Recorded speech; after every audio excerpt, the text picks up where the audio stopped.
ഭക്ഷണം മൂക്കറ്റം കഴിക്കുക എന്നാണ് ആൾക്കാർ പറയട്ടോ. നിങ്ങൾ വളരെ ശ്രദ്ധിക്കണേ, ആ മലയാള വാക്കുണ്ടാക്കിയ ആളെ അഭിനന്ദിക്കണം. ഭക്ഷണം മനുഷ്യൻ വയറ്റിലേക്കാ കഴിക്കുന്നത്. മുഴുവൻ കഴിച്ച ആളെ മൂക്കറ്റം, മൂക്കിലൂടെയാണ് ശ്വസിക്കുക. ഞാൻ മൂക്കറ്റം ആഹാരം കഴിച്ചു എന്ന് പറഞ്ഞാൽ മുഴുവൻ നിറഞ്ഞു. വീർപ്പയക്കാൻ പറ്റാത്ത അവസ്ഥയിലേക്ക് ഭക്ഷണം എത്തിക്കുന്നതാണ്. ചുരുക്കി പറഞ്ഞാൽ ഇങ്ങനെയുള്ള ഒരുപാട് തത്വങ്ങൾ ദർശനങ്ങളിൽ കാണാൻ സാധിക്കും. കാലത്ത് ഉണരണമെന്ന് ഇക്കിഗായി പറയുന്നുണ്ട്. ജപ്പാനിലെ ജനങ്ങൾ നേരത്തെ എഴുന്നേൽക്കും. ഇന്നത്തൊക്കെ അലങ്കോലമാണ്. ഇന്ന് രാത്രി ഇഷ്ടം പോലെ ഉറക്കളക്കും. നേരത്തെ കിടക്കണമെന്നാണ് ഇതിലൊക്കെ പറയണത്. എന്തിന്? കാലത്തുണരാൻ. ഭാരതീയ വേദാന്തത്തിലും പഴയ ഹൈന്ദവ ആചാരങ്ങളിലും ഏറ്റവും ഊന്നി പറയുന്ന സംഗതി ബ്രഹ്മമുഹൂർത്തത്തിൽ ഉണരണം എന്നാണ്. ബ്രഹ്മമുഹൂർത്തം എന്ന് പറഞ്ഞാൽ മുസ്ലിങ്ങളുടെ ഭാഷയിൽ സുബ്ഹിക്ക് ഫജ്റിന് മുമ്പുള്ള നേരമാണ് ബ്രഹ്മമുഹൂർത്തം. ബ്രഹ്മമുഹൂർത്തത്തിൽ എഴുന്നേറ്റ് ജോലി ചെയ്യാം. ഇന്ന് അലങ്കോലമാക്കിയതിന്റെ ഒരു ഫലം പകല് മുഴുവനും ഏകദേശം ഉച്ച വരെ ഉറങ്ങും. രാത്രി മുഴുവനും ഉണർന്നിരുന്ന് സോഷ്യൽ മീഡിയ. ഈ സാധനം ഉണ്ടല്ലോ, ഞാൻ ഈ ബഹുമാനപ്പെട്ട സദസ്സിനോട് പറയാം, ഈ മൊബൈലിൽ വരുന്ന 90% കാര്യം മനുഷ്യന് ആവശ്യമില്ലാത്തതാണ്. അത് മനസ്സിലാക്കിയിട്ടേ ആ സാധനത്തെ സമീപിക്കാം. 90% ഒരു കാലിന് വരാൻ പോവാണ്. അതാണ് ഈ സ്നേഹസംഗമത്തിൽ ഞാൻ ഊന്നി പറയണം. മനുഷ്യൻ ഇത് വലിച്ചെറിയുന്ന ഒരു കാലത്തേക്ക്. ഇപ്പോൾ തന്നെ ചില നാടുകളുണ്ട്, അവരിതിനെ മെല്ലെ മെല്ലെ കൈയൊഴിച്ചുകൊണ്ടിരിക്കുകയാണ്. ഇതൊക്കെ കൈയൊഴിക്കുക. അമേരിക്കയിൽ ഒരു ഗ്രാമമുണ്ട്. അവിടെയുള്ള മനുഷ്യന്മാർക്ക് നല്ല സുഖാണ്, ദീർഘായുസ്വാണ്. യന്ത്രം കൈകൊണ്ട് തൊടൂല, ഒരു യന്ത്രവും കൈകൊണ്ട് തൊടൂല. അങ്ങനെയാണ് അവർ ജീവിക്കുന്നത്. അവരെ മക്കളെ അവർക്കിടയിൽപ്പെട്ടവർക്ക് മാത്രമേ കെട്ടിച്ചു കൊടുക്കുകയുള്ളൂ. യന്ത്രം കൈകൊണ്ട് തൊടൂല എന്ന് പറയുമ്പോൾ ഉദാഹരണമായിട്ട് കാറ് കയറൂല, കൃഷിയിൽ ട്രാക്ടർ ഉപയോഗിക്കൂല, യന്ത്രം കൊണ്ട് നെല്ല് അല്ലെങ്കിൽ എന്തെങ്കിലും ധാന്യം ഒന്നും തയ്യാറാക്കൂല, ഒരു പൊടി പോലും ഇടിച്ച് ചെയ്യൂല. നമ്മളൊക്കെ പണ്ട് ധാന്യങ്ങൾ പൊടിയാക്കാനൊന്നും യന്ത്രം ഉപയോഗിക്കൂല. പഴയ പോലെ അമ്മി, പഴയ പോലുള്ള അമേരിക്കയിൽ മൊബൈൽ കൈകൊണ്ട് തൊടൂല എന്നുള്ള പ്രശ്നം ഉദിക്കുന്നില്ല. ടെലിഫോൺ പോലും ഇല്ല, വയറില്ല, കമ്പില്ല. അങ്ങനെയുള്ളതായ ഒട്ടേറെ പ്രദേശങ്ങൾ അയൽപക്കത്ത് അവർ കൃഷി ചെയ്യുന്നു, അവരുണ്ടാക്കുന്നു, അവർ ജീവിക്കുന്നു. ഞാൻ കോഡൂരിലൊരു പരിപാടി പങ്കെടുത്തിട്ട് അപ്പൊ വരുന്നത്. കോഡൂർ പഞ്ചായത്തിൽ MP പദ്ധതി പ്രകാരമുള്ള സാഗി ആയിട്ട് കോഡൂരിനെ പ്രഖ്യാപിക്കുന്ന ഒരു ചടങ്ങില് ഈ കോഡൂർ പഞ്ചായത്തിന്റെ പഴയ പേര് കുമ്പളങ്ങ ഗ്രാമം എന്നായിരുന്നു. കുമ്പളങ്ങ ഗ്രാമം ധാരാളമായി പച്ചക്കറി കൃഷി ചെയ്തു. ഞാൻ ചെറുപ്പത്തിൽ കോട്ടക്ക ചന്തക്ക് പോയിരുന്ന കാലത്ത് കായ്ക്കറി എന്നാണ് പറയാ. പച്ചക്കറി എന്നുള്ള പേരൊന്നും അന്ന് സാർവത്രികമായിട്ട് ഉപയോഗിക്കൂല. കായ്ക്കറി ഉണ്ടാക്കലായിരുന്നു ആൾക്കാർക്ക് പണി. അന്നത്തെ ആ ഒരു കാലഘട്ടം അത്ഭുതകരമായ ആരോഗ്യത്തിന്റെയും അത്ഭുതകരമായ ജീവിത സുഭിക്ഷതയുടെയും കാലമായി. അങ്ങനെ അങ്ങ് പറയാൻ തുടങ്ങിയാൽ ഞാൻ ദീർഘമായിട്ട് സംസാരിക്കല്ല. കൊച്ചു കൊച്ചു കാര്യങ്ങളിൽ വലിയ വലിയ കാര്യങ്ങൾ കണ്ടെത്താൻ ഒരു കറിവേപ്പില നമ്മുടെ ജീവിതത്തെ നിയന്ത്രിക്കുന്ന ഒരു അവസ്ഥയിലേക്ക് കൊണ്ടുവരാൻ കഴിയും. കറിവേപ്പില പോലെ എന്ന് പറഞ്ഞത് വലിച്ചെറിയാൻ മലയാളത്തിൽ ഒരു ശൈലി ഉണ്ടായത് ശരിയാണ്. പക്ഷെ കറിവേപ്പില മരുന്നാണ്. കറിവേപ്പില ചതച്ചരച്ച് കഴിച്ചിട്ട് ഭക്ഷണം കഴിക്കണം. ഭക്ഷണത്തിന് മുമ്പ് കറിവേപ്പിലയുടെ നീര് വയറ്റിലെത്തിയാൽ ശ്വാസ തടസ്സങ്ങൾക്ക് വരെ അത് മരുന്നാണ്. അതിന്ന് എന്തായി എന്നും കൂടി ചിന്തിക്കണം. ഇന്ന് തമിഴ്നാട്ടിൽ നിന്ന് വരുന്ന കറിവേപ്പില വിഷം കലക്കിയ ലായനിയിൽ മുക്കാണ്. ഏറ്റവും നല്ല മരുന്നിനെ ഏറ്റവും വലിയ വിഷമാക്കി മാറ്റിയ മാറ്റമാണ് ആധുനിക മലയാളി ഉണ്ടാക്കിയത്. ഏറ്റവും നല്ല മരുന്ന് കറിവേപ്പില. നിങ്ങൾ ഏതെങ്കിലും വൈദ്യന്മാരോട് ചോദിക്കും, ഇനി പുതിയ ഡോക്ടർമാരോടും ചോദിക്കുക, അതിനെപ്പറ്റി പഠിച്ച ആളുകളോട്, സസ്യശാസ്ത്രത്തിൽ ഗവേഷണം നടത്തിയ ബോട്ടാണിക്കൽ റിസർച്ചിൽ താല്പര്യമുള്ളവരോട് ചോദിക്കൂ, കറിവേപ്പില ശാസ്ത്രീയമായിട്ട് അതിന്റെ ഗുണങ്ങൾ പറയട്ടെ. നല്ലൊരു ഞാൻ ഏറ്റവും നിസ്സാരെന്ന് കരുതുന്നതിനെ കുറിച്ചാണ് പറഞ്ഞത്. ഞാൻ ബാക്കിയൊക്കെ വിടുകയാണ്. ഞാൻ വേപ്പിനെ കുറിച്ച് പറയണില്ല. വേപ്പ് ശ്വസിച്ചാൽ വളരെ ഉത്തമമാണ്. വേപ്പിന്റെ തണ്ട് കൊണ്ടാണ് കഴിയുമെങ്കിൽ പല്ല് ബ്രഷ് ചെയ്യേണ്ടത്. ഞാൻ അങ്ങോട്ടൊന്നും കടക്കണില്ല. ഞാൻ മുരിങ്ങയെ കുറിച്ച് പറയണില്ല. മുരിങ്ങയുടെ ഇല ശരീരത്തിൽ നടത്തുന്ന ശുദ്ധീകരണത്തെ കുറിച്ച് ഞാൻ പറയണില്ല. അതൊക്കെ ഞാൻ വിടുകയാണ്. ഞാൻ ഏത് മനുഷ്യനും തന്റെ കറിയിൽ നിന്നെടുത്ത് വലിച്ച് പുറത്തേക്ക് കളയുന്ന, എല്ലാരും എന്നല്ല ഞാൻ പറയണത്, കറിവേപ്പില പോലെ തള്ളി എന്ന് പറയണ കറിവേപ്പില. അപ്പൊ മുറ്റത്തൊരു കറിവേപ്പ് മരം പോലും ചെടി പോലും നട്ടു വളർത്താത്തവനാക്കി നമ്മളെ മാറ്റിയ യന്ത്ര സംസ്കാരം, ആ യന്ത്ര സംസ്കാരം തന്നെയാണ് മനുഷ്യർക്കിടയിൽ വെറുപ്പുണ്ടാക്കുന്നതെന്ന് തിരിച്ചറിയണം. അതിനെതിരാണെന്ന് സ്നേഹ സൗഹൃദ സംഗമങ്ങൾ നാട്ടിലാവശ്യം. യന്ത്ര സംസ്കാരം, കാശും പണവും, സുഖമായിട്ട് ജീവിക്കുക. ആഹാരം നിറഞ്ഞാൽ വായയുടെ രുചിക്കാണ്. ഹോട്ടലിൽ പോയാൽ പല പല പുതിയ പേരുള്ള ആഹാരങ്ങൾ കാണും, ബോർഡ് എഴുതി വെച്ച് കാണും. നിങ്ങളെ വയറ് നന്നാക്കാനല്ല അവരിയ്ക്കണത്, നിങ്ങളെ വായയെ സന്തോഷിപ്പിച്ച് നിങ്ങളെ വീണ്ടും അവിടെ വരുത്തിക്കാനാണ്. അതിലൂടെ എല്ലാ ഹോട്ടലും അങ്ങനെയെന്നല്ല ഞാൻ പറയണത്. പൊതുവെ ലോകത്ത്, ഞാൻ നമ്മുടെ നാടിനെ കുറിച്ചല്ല പറയണത്, ലോകത്ത് നടക്കുന്ന വൻ തോതിലുള്ള ഈ മാതിരിയുള്ള യന്ത്ര സംസ്കൃതിയെ തിരിച്ചറിയണം. ആ യന്ത്ര സംസ്കൃതിയുടെ കരാള ഹസ്തങ്ങളിൽ നിന്ന് മനുഷ്യനെ മോചിപ്പിക്കണം.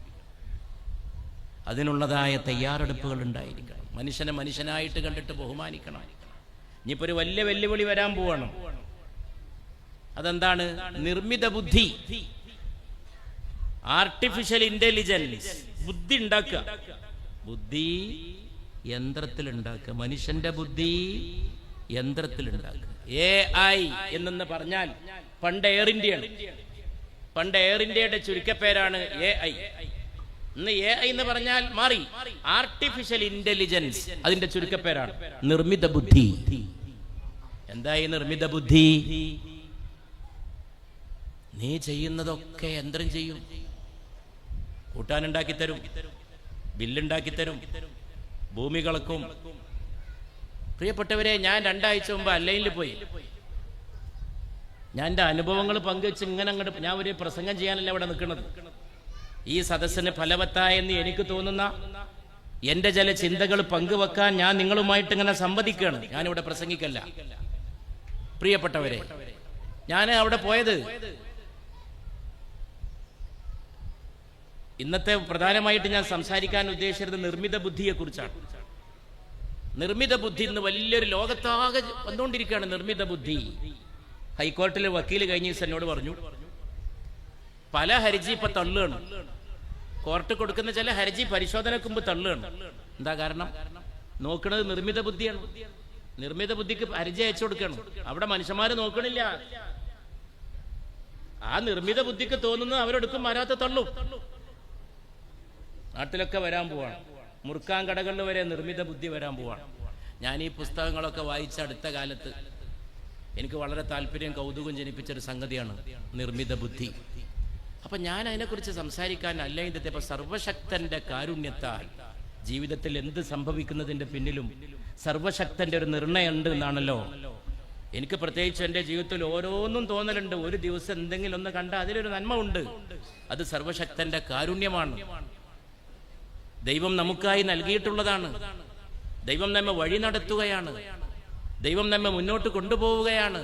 ദൈവകാരുണ്യമാണ് ഈ ലോകത്തെ ഏറ്റവും വലുത്. പ്രഭാതവും പ്രദോഷവും ഒക്കെ അതാണ്. ഒരു കുഞ്ഞിന്റെ പുഞ്ചിരി ദൈവകാരുണ്യമാണ്. നമ്മുടെ മാതാപിതാക്കൾ ദൈവകാരുണ്യമാണ്. മാതാപിതാക്കൾക്ക് പ്രായത്തുമ്പോൾ മക്കൾക്ക് അവരോട് തോന്നുന്ന സ്നേഹം ദൈവകാരുണ്യമാണ്. അപ്പൊ ഞാൻ അവിടെ എത്തിയപ്പോ ദുബായിലൂടെ എന്നെ കൊണ്ടുപോണ എൻ്റെ സുഹൃത്ത് മലപ്പുറത്തുകാരനാണ്. ആ ചെറുപ്പക്കാരൻ്റെ കാറിലാണ് ഞാൻ ഇരിക്കുന്നത്. ഞാനിങ്ങനെ ശ്രദ്ധിക്കാൻ തുടങ്ങിയപ്പോൾ ഇവൻ ഡ്രൈവിങ്ങിൽ കാര്യമായിട്ട് താല്പര്യമില്ലാതെ വണ്ടി ഓടിക്കണം. എനിക്ക് തോന്നി ഇവൻ എന്താണ് വല്ല അപകടം ഉണ്ടാക്കുമോ. ഇവൻ എന്നോട് ഇങ്ങനെ സംസാരിച്ചിരിക്കുകയാണ്, വണ്ടി ശ്രദ്ധിക്കുന്നില്ല. കുറച്ച് കഴിഞ്ഞപ്പോൾ അവൻ ഇങ്ങനെ കയ്യും കെട്ടിയിരുന്ന് ഇങ്ങനെ ദുബായിയുടെ നടു റോഡിലൂടെ ഈ വണ്ടി പോവാണ്. അവൻ കയ്യും കെട്ടി കുറെ നേരം ഇരുന്ന്. എനിക്ക് ആദ്യം തോന്നി വളരെ പ്രാക്ടീസ്ഡ് ആയിരിക്കും അവൻ, ഒരുപാട് കാലമായിട്ട് ഗൾഫിലാണ്, ഒരുപാട് പരിചയമുള്ള ഡ്രൈവറായിരിക്കും. പക്ഷെ ഞാൻ ചോദിച്ചു, എന്താ സഫീറെ, എന്താ നിനക്ക് നല്ല പരിചയമുള്ളതുകൊണ്ടായിരിക്കുമല്ലേ? അല്ലല്ല, ഇത് ആർട്ടിഫിഷ്യൽ ഇന്റലിജൻസ് അനുസരിച്ച് ഓടുന്ന കാറാണ് സമദാനിസായി. ഇതിൽ എനിക്ക് കാര്യമായിട്ടൊന്നും ചെയ്യാനില്ല. ഞാൻ ഇവിടെ ഇരുന്നു കൊടുത്താൽ മതി, ഈ കാർ ഓടും, ഈ കാറ് പോകേണ്ട ഇടത്തേക്ക് പോവും, കാറ് സൈഡ് കൊടുക്കും, കാറ് വേണമെങ്കിൽ ഓവർടേക്ക് ചെയ്യും, കാറ് വേണമെങ്കിൽ എവിടെയും പോയി പാർക്ക് ചെയ്യും. നിങ്ങൾക്ക് കാണണോ? ജസ്റ്റ് ഒരു നിർദ്ദേശം കൊടുത്താൽ മതി. അവനങ്ങനെ എന്നെ അത്ഭുതപ്പെടുത്തുന്ന കാര്യങ്ങൾ പറയാൻ തുടങ്ങി. എനിക്ക് ഉറക്ക് വന്നാൽ ഈ കാർ എന്നെ ഉണർത്തും. കണ്ണിലെ ഉറക്കിങ്ങനെ വരുമ്പോഴേക്കേ ആർട്ടിഫിഷ്യൽ ഇന്റലിജൻസ് കാറിന്റെ അകത്തെ യന്ത്ര മനുഷ്യൻ എന്ന് വേണമെങ്കിൽ പറയാം. എങ്ങനെയാ ഉണർത്തുക? ഞാൻ ചോദിച്ചു. ഒന്ന് കുലുക്കും. പറഞ്ഞു കൊടുക്കേണ്ട ആവശ്യമല്ലേ, ഇയാൾക്ക് ഉറക്ക് വന്നു എന്നുള്ളത്, വണ്ടി ഓടിക്കുന്ന ആൾക്ക് ഉറക്ക് വന്നു എന്നുള്ളത് ആർട്ടിഫിഷ്യൽ ഇന്റലിജൻസ് മനസ്സിലാക്കും. കുലുക്കും. പിന്നെ ഉറങ്ങിയാലോ നന്നായി കുലുക്കും. ഏതുപോലെ? ഈ കാർ എവിടെയെങ്കിലും പോയി ആക്സിഡന്റ് ഉണ്ടായ പോലെ കാർ എന്നെ കുലുക്കും. ഒരു അപകടത്തിൽപ്പെട്ടാൽ എന്താണ് സ്ഥിതി? ആകെ പിടിച്ചൊലക്കും. ഞാൻ ഉണർന്നു പോകും. ഞാൻ അവനോട് ചോദിച്ചു, അതാണ് ഇതിന്റെ ഒക്കെ ഒരു ദുരന്തം. ഞാൻ ചോദിച്ചു, ചുരുക്കി പറഞ്ഞ സഫീറെ, നിനക്ക് നിന്റെ ബുദ്ധി, നിന്റെ മനസ്സ് ഉപയോഗിക്കേണ്ട ആവശ്യമേ ഇല്ലെന്നർത്ഥം. അതാണ്, എനിക്കെന്റെ ബുദ്ധി ഉപയോഗിക്കേണ്ട ആവശ്യമേ ഇല്ല. അങ്ങോട്ടാണ് മനുഷ്യൻ ഇത് കൊണ്ടുപോകുന്നത്. നിന്റെ ബുദ്ധി വേണ്ട, നീ ഒരു യന്ത്രമായിട്ട് കാറിൽ ഇരുന്ന് തന്നാ മതി. നിന്റെ ബുദ്ധി വേണ്ട. ബുദ്ധി വേണ്ടെന്ന് വെച്ചാൽ സഹിക്കാമായിരുന്നു. ഹൃദയവും വേണ്ട. ഹൃദയത്തിലാണ് അച്ഛൻ, ഹൃദയത്തിലാണ് അമ്മ, ഹൃദയത്തിലാണ് സ്നേഹം, ഹൃദയത്തിലാണ് സകലം. മാതാവ് എൻ്റെ പൊന്നുമോനെ, എൻ്റെ കുട്ടിയെ, എൻ്റെ കുട്ടിയെ എന്ന് പറഞ്ഞ് വാവിട്ട് നിലവിളിക്കുന്നത് ഹൃദയമാണ്. ഉമ്മയുടെ ഹൃദയത്തിന്റെ വിലാപമാണ്. അയൽവാസി പട്ടിണി കിടക്കുമ്പോൾ നീ വയറ് നിറയെ ഭക്ഷണം കഴിക്കരുത് എന്ന് പഠിപ്പിച്ച പ്രവാചകൻ സല്ലല്ലാഹു അലൈഹി വസല്ലം മനുഷ്യന്റെ ഹൃദയത്തെയാണ് ഉണർത്തിയത്. ശങ്കരാചാര്യ അമ്മ നിര്യാണം പ്രാപിക്കാൻ പോണ സമയത്താണ് അമ്മയെ കാണാൻ വരുന്നത്. ഈ കാലടിയിൽ, കേരളത്തിലെ കാലടിയിലാണ് ശ്രീശങ്കരൻ ജനിക്കുന്നത്.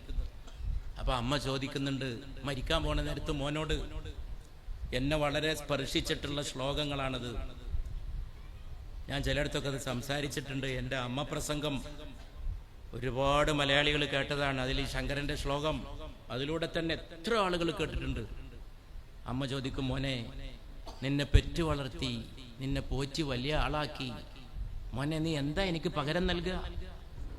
മരിക്കാൻ പോണ ഒരു അമ്മയുടെ യാചനയാണ്, അമ്മയുടെ അപേക്ഷയാണ്, ചോദ്യമാണ്. അപ്പൊ ശങ്കരൻ പറയുന്ന മറുപടി എന്താ? അമ്മക്ക് വേണമെങ്കിൽ ചോദിച്ചോളൂ എന്നല്ല, അമ്മേ എന്ത് പകരം നൽകാനാണ് അമ്മേ? നൈരുച്യം തനുശോഷണം മലമയി ശയ്യാച സാംവത്സരി. അമ്മേ, എന്നെ ഗർഭം ചുമന്നില്ലേ അമ്മ? അപ്പൊ അമ്മക്ക് ഭക്ഷണത്തോട് രുചിയില്ലായ്മ തോന്നിയിരുന്നില്ലേ അമ്മേ? ഒന്നും തിന്നുമ്പോ രുചിയില്ലായ്മ. ഇവിടെ പെങ്ങന്മാരുണ്ട്, ഉമ്മമാരുണ്ട്, അമ്മമാരുണ്ട്, മാതാക്കളുണ്ട്. നമ്മളെ നാട്ടിലൊക്കെ, എൻ്റെ നാട്ടില് ചെറുപ്പത്തിൽ പറയും, പെണ്ണുങ്ങൾക്ക് പ്രസവ സമയത്ത് പച്ചമാങ്ങ തിന്നാൻ ഗർഭസമയത്ത് പച്ചമാങ്ങയോട് കൊതിയാണെന്ന് പറയും. ആൾക്കാരെ വിചാരം എന്തോ പച്ചമാങ്ങയോട് കൊതിയാണെന്നാണ്. അത് സംഭവം അതല്ല. അത് ഈ ശ്ലോകത്തിൽ നിന്ന് പഠിക്കണം. ഗർഭം എന്ന് പറയണത് ശരീരത്തിനകത്ത് പുതിയ ഒരാളുണ്ടാവുകയാണ്. അമ്മയുടെ ദേഹത്തിനകത്ത് വേറൊരാൾ വളരെയാണ്. ഖുർആന്റെ ഭാഷയിൽ പുറത്താക്കാൻ ശ്രമിച്ചാലും പുറത്തു പോകാതെ അള്ളിപ്പിടിച്ചു നിൽക്കുന്ന മാംസപിണ്ഡത്തിൽ നിന്ന്, രക്തപിണ്ഡത്തിൽ നിന്ന് നിന്നെ നാം സൃഷ്ടിച്ചു എന്നാണ് ഖുർആൻ പറയുന്നത്. അതിനെ പുറത്താക്കാൻ അമ്മയുടെ ശരീരം നോക്കുന്ന അർത്ഥം. എന്തിനും പുറത്താക്കാൻ നോക്കും. പറ്റാത്തൊരു സാധനം അകത്ത് ചെന്നാൽ ഛർദി വരും. മനുഷ്യ ശരീരത്തിന്റെ ഒരു ധർമ്മമാണ്. നമ്മൾ എന്തെങ്കിലും ചെറിയ സംഗതി ഒരു ഭക്ഷണത്തിൽ നിന്ന് കുടുങ്ങിയാൽ മതി, ഛർദിക്കും. അതുകൊണ്ടാണ് ഗർഭകാലത്തും ഛർദി. അകത്തൊരാള് വളരെയാണ്, പുറത്താക്കാൻ നോക്കണം. ഖുർആൻ അങ്ങനെ തന്നെ പറയണത്. പുറത്താക്കാൻ നോക്കുമ്പോൾ പുറത്തു പോവില്ല. ഇത് ഗർഭാശയത്തിന്റെ ഭിത്തിയോട് അള്ളിപ്പിടിച്ച് ചേർന്ന് നിൽക്കും. അങ്ങനെയാണ് കാരുണ്യവാനായ സർവശക്തൻ മനുഷ്യനെ സൃഷ്ടിക്കുന്നത്. അങ്ങനെ വളർന്ന് വളർന്ന് ആ ശങ്കരൻ ചോദിക്കാണ്, നൈരുച്യം, അമ്മേ അമ്മക്ക് ഭക്ഷണത്തോട് രുചിയില്ലായ്മ തോന്നിയിരുന്നില്ലേ? അപ്പൊ ഗർഭകാലത്ത് പെണ്ണുങ്ങൾക്ക് ഭക്ഷണത്തോട് അരുചി തോന്നും. ആ രുചിയില്ലായ്മയെ മറികടക്കാനാണ് ഈ പച്ചമാങ്ങ തീറ്റ. തനുശോഷണം. എന്നിട്ട് അമ്മ മെലിഞ്ഞില്ലേ അമ്മേ? ഇതൊരു മകൻ ചോദിക്കാണ് അമ്മയോട്, അമ്മ മെലിഞ്ഞില്ലേ? എന്നെ ഭക്ഷണം, എന്നെ ഗർഭം ചുമന്ന കാലത്ത് വേണ്ടത്ര ഒന്നും കഴിക്കാത്തോണ്ട് അമ്മ മെലിഞ്ഞു പോയിരുന്നോ? ശോഷിച്ചു. മലയാളത്തിൽ പറയും, സംസ്കൃതത്തില് ശോഷണം. ആ സംസ്കൃതത്തിനാണ് ഈ മലയാളം ഉണ്ടാവുന്നത്.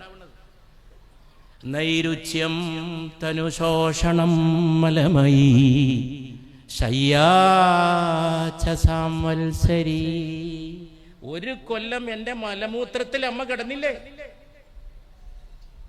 ഇതാണെന്ന് പഠിപ്പിച്ചു കൊടുക്കേണ്ടത്. ഇതാണെന്ന് സ്കൂളിൽ പഠിപ്പിക്കേണ്ടത്. ഇതാണെന്ന് ലോകത്തൊക്കെ പഠിപ്പിക്കേണ്ടത്.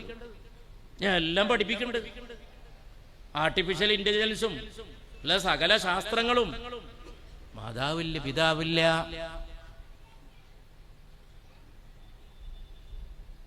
വഖ്ഫിദ് ലഹുമാ ജനാഹദ്ദുല്ലി വലാ തൻഹർഹുമാ വഖുൽ ലഹുമാ ഖൗലൻ കരീമാ.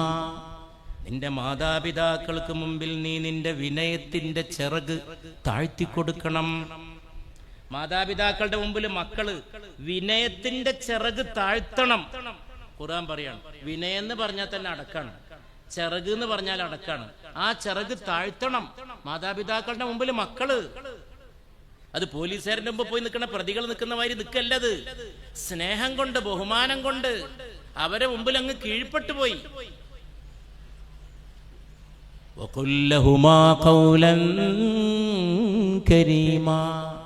അവർ രണ്ടുപേരോടും മാന്യമായിട്ടേ നീ സംസാരിക്കാവൂ. വലാ തഖുൽ ലഹുമാ ഉഫ്ഫിൻ വലാ തൻഹർഹുമാ. ഛേ എന്ന് പോലും പറഞ്ഞു വരുന്നു. ബാപ്പായോടും ഉമ്മയോടും അച്ഛനോടും അമ്മയോടും ഛേ ഛേ. എന്റെ അടുക്കൽ ഒരു പിതാവ് വന്നു ഒരിക്കൽ. ടവർ ബോൾട്ട് ഇട്ടു, സ്വകാര്യം പറയാൻ.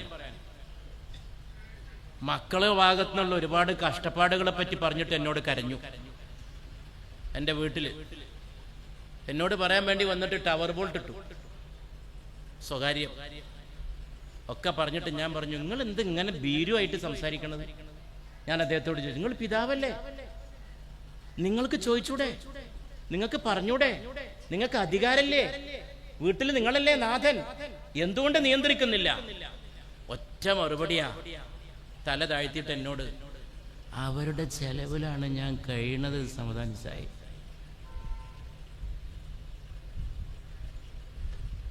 പിന്നെ ചോദിക്കാൻ പറ്റില്ല. വലാ തഖുൽ ലഹുമാ ഉഫ്ഫിൻ വലാ തൻഹർഹുമാ. ഛേ എന്ന് പോലും പറഞ്ഞു പോകരുത്.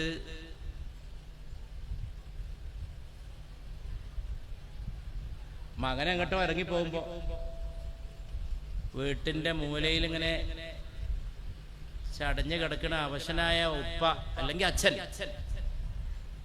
ഇതൊക്കെ ഒന്നല്ലേ? വികാരം ഒന്നല്ലേ? ഹൃദയം ഒന്നല്ലേ? രക്തം ഒന്നല്ലേ? മോനെ എടാജി വരുമ്പോ ആ മരുന്ന് വാങ്ങി വരൂലേ എന്നൊന്ന് ചോദിച്ചു പോയി വാപ്പ. മകനത് ഇഷ്ടായില്ല.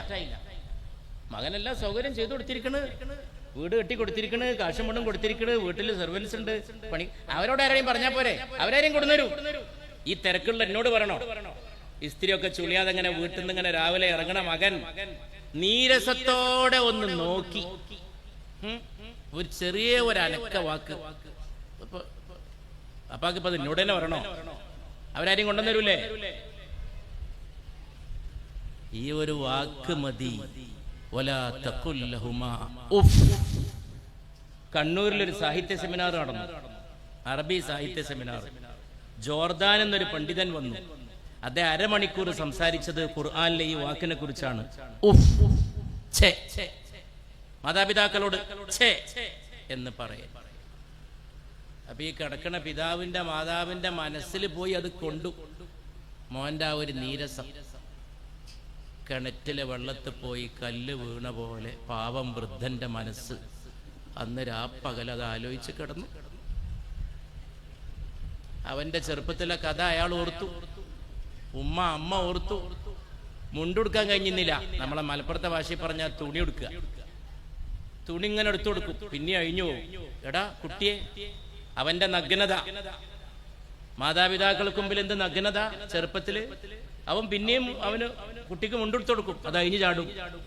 പിന്നെ പള്ളിക്ക് പോകുമ്പോ പെരുന്നാക്ക് പുത്തൻ ഉടുപ്പ് വാങ്ങി എടുത്തു കൊടുക്കും. ഓണത്തിന് ഓണക്കോടി വാങ്ങി കുഞ്ഞിനെ കൊണ്ട് അച്ഛൻ അടുപ്പിക്കും. അമ്മ കൂടെ കൂട്ടും. അമ്മ അവന്റെ കിളിക്കൊഞ്ചൽ കണ്ട് രസിക്കും.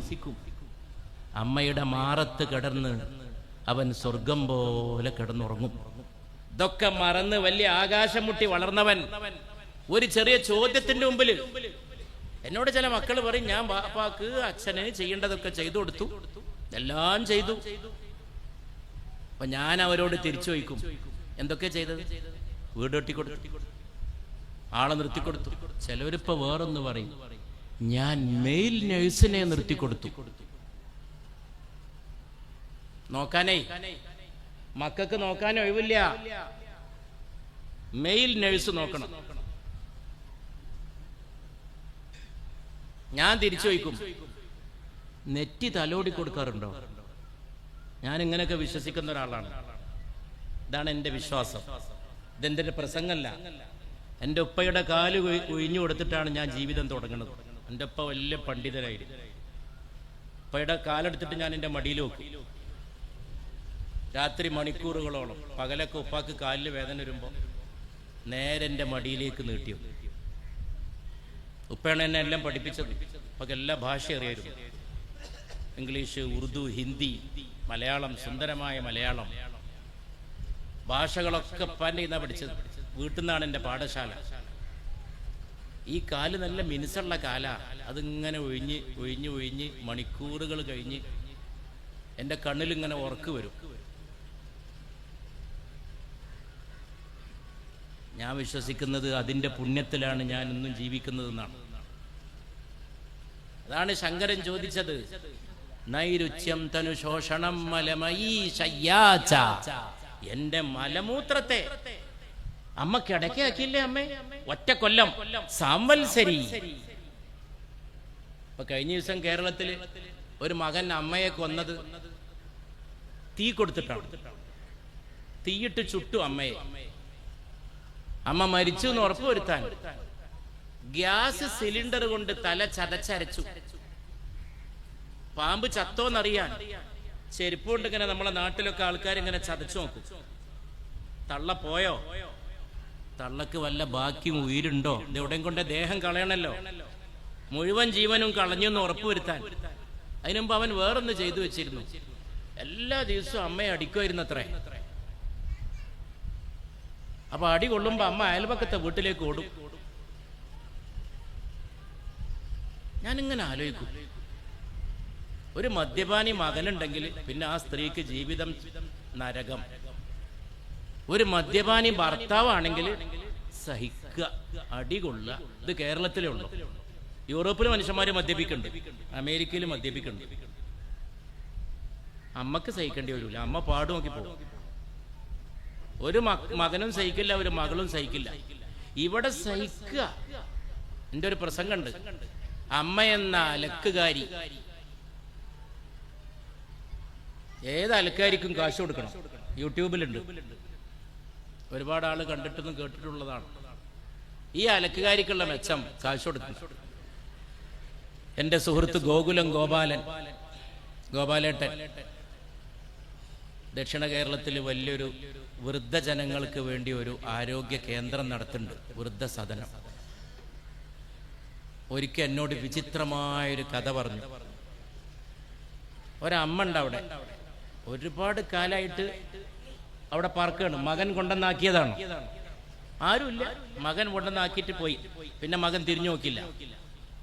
എപ്പോഴും അമ്മ ചോദിക്കും, മോനെ കാണണം, പോണം. ഓരോ ഓണം വരുമ്പോഴും അമ്മയുടെ മനസ്സിങ്ങനെ ഓർമ്മകൾ കിടന്ന് അലയടിക്കും. ഇപ്പൊ മോനെ കാണണം, എൻ്റെ പേരക്കുട്ടികളെ കാണണം, അമ്മ വരൂല. ഒരിക്കൽ മകൻ ഫോൺ ചെയ്തു. ഗോപാലേട്ടൻ നേരിട്ട് പറയാ, എന്നെ വിളിച്ചു, ഗോപാലേട്ടനെ വിളിച്ചു. സർ, അമ്മ പിന്നെ ഒന്ന് നാട്ടിലേക്ക് പോന്നോട്ടെ, ഞാനവിടെ വരാം, ഞാൻ കൊണ്ടുപോകണം. ഗോപാലേട്ടൻ പറഞ്ഞു, വലിയ അത്ഭുതമായി, സന്തോഷമായി, വർഷങ്ങളായിട്ട് വീട് കാണാൻ കൊതിക്കണേ.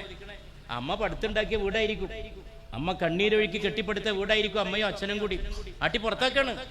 എന്നിട്ടും പറയും, കേരളം ദൈവത്തിന്റെ നാട്. കഴിഞ്ഞ ദിവസം വൃദ്ധസദനത്ത് കിടന്നിട്ടാണ് കേരളത്തിലെ വലിയൊരു സിനിമാ താരം മരണപ്പെട്ടത്.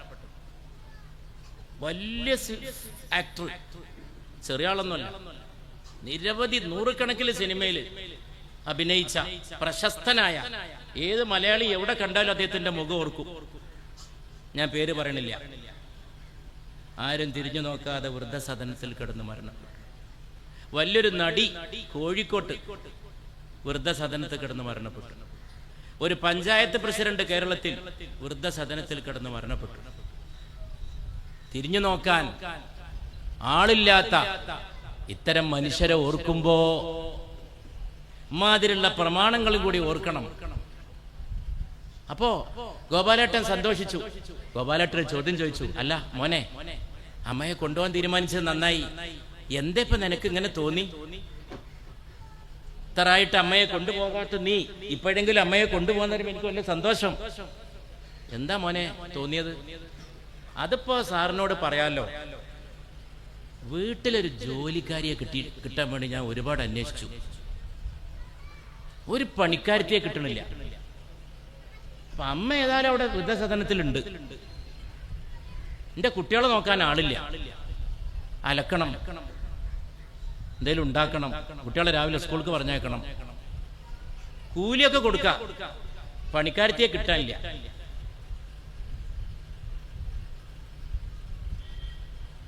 ഗോപാലേട്ടൻ എന്നോട് പറഞ്ഞു, അമ്മ തുണിയും കുപ്പായൊക്കെ കെട്ടിക്കൊണ്ടുപോകാൻ കാത്തു നിൽക്കുകയാണ് വീട്ടിക്ക്.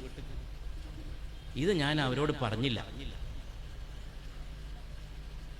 ഇത് ഞാൻ അവരോട് പറഞ്ഞാൽ ആ സ്ത്രീ അപ്പം അവിടെ വെച്ച് അവരെ മനസ്സ് വല്ലാതെ വേദനിച്ചു പോകും.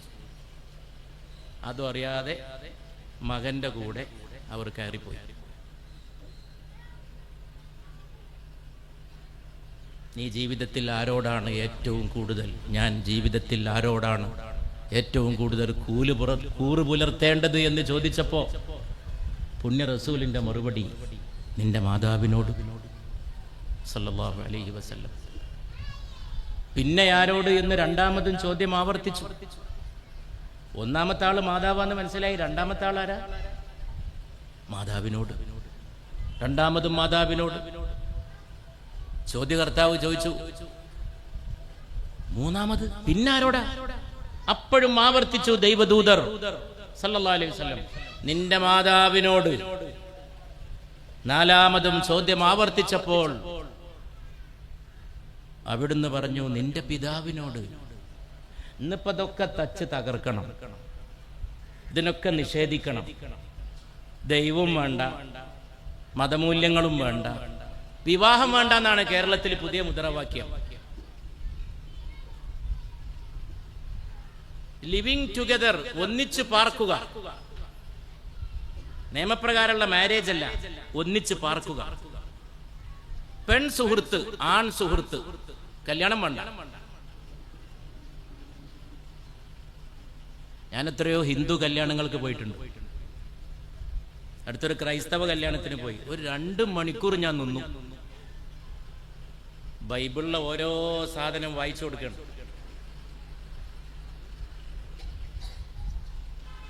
ക്രൈസ്തവ പുരോഹിതൻ, വികാരി അച്ഛൻ വായിച്ചു കൊടുക്കണം.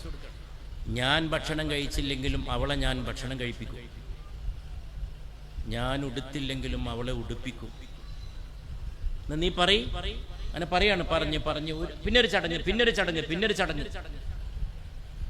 ചില ഹിന്ദു കല്യാണങ്ങളിൽ പോയാൽ സ്റ്റേജിൽ തന്നെ പൂജാ സാമഗ്രികൾ, കന്യാദാനം,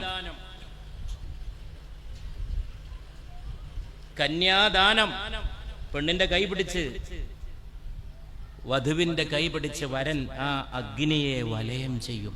അഗ്നി സാക്ഷി, ഈ തീ സാക്ഷി. നമ്മൾ പിടിച്ച കൈ, സ്നേഹത്തിന്റെ കരം. ഇതാണ് വിവാഹം. ഇസ്ലാമിലേക്ക് വന്നാൽ വളരെ സിമ്പിൾ, പക്ഷെ വളരെ അർത്ഥവത്താണ്. മറ്റു മതങ്ങളിലുള്ള പോലെ ഓരോന്നും ഞാനിതാ വിവാഹം ചെയ്തു തന്നു. അതിനെക്കുറിച്ച് ഖുർആൻ പറഞ്ഞു, അതൊരു കരാറാണ്. മീസാഖുൻ ഗലീദ്, ബലിഷ്ഠമായ കരാറാണ്. Very very strong agreement. ഞാൻ LLBക്ക് പഠിക്കാൻ പോയപ്പോൾ ഞാൻ ഞെട്ടി. LLBക്ക് ഒരു പേപ്പർ മാരേജ് ലോ ആണ്, വിവാഹ നിയമം. അതിലിങ്ങനെ തന്നെ പറയണത്, മാരേജ് ഈസ് ആൻ അഗ്രിമെന്റ്. വിവാഹം ഒരു കരാറാണ്. ഖുർആനിലതായിരുന്നു ഓതുന്നു, മീസാഖുൻ ഗലീദ്, അതൊരു ബലിഷ്ഠമായ കരാറാണ്. ഇപ്പൊ ലിവിങ് ടുഗദർ തുടങ്ങി കഴിഞ്ഞിട്ടുണ്ട് ചിലര്. നിങ്ങളൊക്കെ അറിഞ്ഞോന്ന് എനിക്കറിയില്ല. നമ്മുടെയൊക്കെ നാട്ടിലൊക്കെ തുടങ്ങി ചിലയിടത്ത് മുടക്ക്. എന്നോട് അടുത്തൊരു കാളി പറഞ്ഞു, നിക്കാഹിന് ക്ഷണിക്കാൻ വന്നതാണ്. മോളെ നിക്കാഹിന് ബാപ്പ. അവര് ഒന്നിച്ച് ജീവിക്കാൻ തുടങ്ങിയിട്ട് കുറച്ച് കാലായി. അതൊരു നിക്കാഹ് ചെയ്തിട്ട് ആക്കി തരണം. അതിനൊന്ന് കാളി വരണം. കാളിയുടെ ജോലി അവര് നേരത്തെ തുടങ്ങിയ ഒന്നിച്ചുള്ള ജീവിതത്തിന് ഒരു സർട്ടിഫിക്കറ്റ് കൊടുക്കുക. കാളി പോയിട്ട് ഒരു ചടങ്ങ് നടത്തി കൊടുക്കുക. അത് വന്ന് പറയണത് പിതാവാണ്. പക്ഷെ അതിൻ്റെ ഇടയിൽ കൂടി വേറൊന്ന് വരുന്നുണ്ട്. ഞാൻ അവസാനിപ്പിക്കുകയാണ്. എൻ്റെ സംസാരത്തിന്റെ അവസാന ഭാഗത്തേക്ക് പോവാണ്. ആൺ സുഹൃത്ത് പെൺ സുഹൃത്തിനെ കുത്തിക്കൊന്നു. ഇഷ്ടം പോലെ ആൺ സുഹൃത്തിന്റെ കുത്തേറ്റ് പെൺ സുഹൃത്ത് മരണപ്പെട്ടു. 16 കൊല്ലം ഒന്നിച്ച് പെൺ സുഹൃത്തായി കൊണ്ടു നടന്ന ആളെ ഡൽഹിയിൽ ഒരു ആൺ സുഹൃത്ത് അടുത്ത ദിവസം നിരവധി കുത്തിയിട്ടാണ് കൊന്നത്. വിവാഹമാണെങ്കിൽ ചോദിക്കാനും പറയാനെങ്കിലും ആൾക്കാരുണ്ടാവും. നരങ്ങ ചുരുങ്ങിയത് ബന്ധുക്കളെങ്കിലും ഉണ്ടാവും. ഇവിടെ ചങ്ങാതി കോടതിയിലോ മഹല്ലത്തിലോ ഒരു രേഖയെങ്കിലും കാണും. നിന്റെ ലിവിങ് ടുഗദറിന് എന്ത് നിയമം, എന്ത് അംഗീകാരം, എന്ത് ബന്ധുത്വം. അപ്പോ എല്ലാ സംഗതികളെയും തച്ച് തകർക്കുക, നാണില്ലാത്ത ഒരു സമൂഹത്തെ ഉണ്ടാക്കുക. നാട് മാറുകയാണ്. ഇത്രയും പറഞ്ഞാൽ നമ്മളിവിടെ ഒരുമിച്ച് കൂടിയതിൻ്റെ ഇന്നത്തെ സന്ദേശം പൂർണ്ണമാകുമെന്ന് ഞാൻ വിശ്വസിക്കുന്നു. സ്നേഹമൊക്കെ ഇങ്ങനെയാണ് ഇല്ലാതാവുന്നത്. സമുദായങ്ങൾക്കിടയിൽ മാത്രമല്ല, ജനങ്ങൾക്കിടയിൽ മാത്രമല്ല, വീടുകൾക്കകത്ത്, കുടുംബങ്ങൾക്കകത്ത്, ഭാര്യാഭർത്താക്കന്മാർക്കിടയിൽ. പിന്നെ ഇപ്പൊ മക്കൾ സ്നേഹമില്ലാതെ വളരുന്ന പറഞ്ഞാൽ മക്കൾക്ക് സ്നേഹം കിട്ടുന്നുണ്ടോ? മക്കൾക്കാരാ സ്നേഹം കൊടുക്കുന്നത്? മക്കൾക്ക് സ്നേഹം കിട്ടിയിട്ട് വേണ്ടേ അവർ മറ്റുള്ളവർക്ക് കൊടുക്കാൻ? മക്കളെ ചേർത്ത് പിടിക്കുവോ? മക്കളൊക്കെ നേർച്ച കോഴികളെ പോലെ വളർത്തുകയാണ്. നല്ല മാർക്ക് വാങ്ങി പാസ്സാവ്, ഉടനെ നല്ലൊരു ജോലി ചേര്, കാശുണ്ടാക്കിയിട്ട് കുടുംബം നോക്ക്. മാതാവിന്റെ കോന്തല പിടിച്ച് കരയാനുള്ള അവകാശം കുട്ടിക്ക് കൊടുക്കുവോ? അതാണ് ഏറ്റവും വലിയ വിദ്യാഭ്യാസം എന്നാണ് എൻ്റെ വിശ്വാസം. ഞാന് ചെറുപ്പത്തില് ഉപ്പ ഒരു സ്ഥലത്ത് പഠിക്കാൻ പറഞ്ഞയച്ചു. അവിടെ സ്കൂളിൽ ചേർത്തു. കുറച്ച് ദൂരെയാണ്. ഉമ്മയെ കാണാനില്ലാതെ, ഉമ്മയിൽ നിന്നകന്നു. അപ്പൊ എനിക്ക് ഉമ്മയെ കാണണം. അപ്പൊ എനിക്ക് ആദ്യം വരാൻ തുടങ്ങി. എനിക്ക് വയറുവേദന പോലെ തോന്നി. ഉള്ള മരുന്ന് മുഴുവനും ഞാൻ കഴിച്ചു. ചുണ്ണാമ്പ് കലക്കി തന്നു എനിക്ക് അവിടെ നാട്ടുകാർ. 100 ചുണ്ണാമ്പ് നമ്മളെ വെറ്റിലയുടെ കൂടെ വയറുവേദന നിൽക്കാൻ. ഈ മുരിങ്ങയുടെ ഇല എടുത്തിട്ടൊക്കെ ഒരുപാട് നീര് ഞാൻ കുടിച്ചു. എന്നെ കൊണ്ട് മനുഷ്യന്മാര് അവിടെ ഉള്ളവരെല്ലാം കുടിപ്പിച്ചു. എൻ്റെ വയറുവേദന മാറാൻ. എൻ്റെ വയറുവേദന ഒന്നുമല്ല, കോട്ടക്കലേക്ക് പോകുന്ന ബസ് നോക്കി നിൽക്കും ഞാൻ. അതിൻ്റെ ബോർഡ് കണ്ടാൽ എൻ്റെ കണ്ണീരിങ്ങനെ ഒലിക്കാൻ തുടങ്ങും. ഉമ്മയെ ഓർത്തിട്ട് ഉടനെ ഉമ്മയുടെ അടുക്കലെത്തണം. ചിലപ്പോൾ ഞാൻ ചാടിപ്പോവും. ഉമ്മ വീട്ടിലെ ജോലി ചെയ്യുമ്പോൾ ഞാൻ ഓടിയെത്തും. ഉപ്പാക്ക് ഞാൻ പഠിച്ച് അവിടെ നിന്നിട്ട്, അത് ഉപ്പാക്കൊരു സംവിധാനമായിരുന്നു, പകലാകുമ്പോൾ അവിടെ ദർസ് പോവാ, സ്കൂളിലും പോവാം, പഠിക്കണം എന്നുള്ളതാണ് ഇപ്പാൻ്റെ നിശ്ചയം. അത് കുറച്ച് ദൂരെയാണ്. അങ്ങനെ എൻ്റെ സ്കൂൾ ഒരു കൊല്ലം പോയി. രാവിലെ ഞാൻ എത്തും ഉമ്മയുടെ മുമ്പിൽ. എടാ നീ പിന്നെയും പോന്നല്ലേ നോക്കും. എൻ്റെ മുഖത്തേക്ക് നോക്കും. ഞാൻ ഒന്നും പറയാതെ അങ്ങോട്ട് നോക്കി നിൽക്കും. പിന്നെ ഉമ്മയുടെ വയറ്റത്തൂടെ കൈയിട്ട് ഞാൻ കിടന്നുറങ്ങും.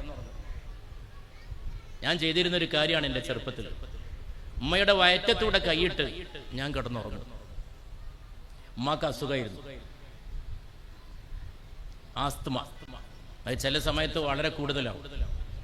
ഉമ്മ ശ്വാസം മുട്ടൽ വന്നിട്ട് ബുദ്ധിമുട്ടുമ്പോൾ കണ്ടു നിന്ന് വിഷമിക്കും.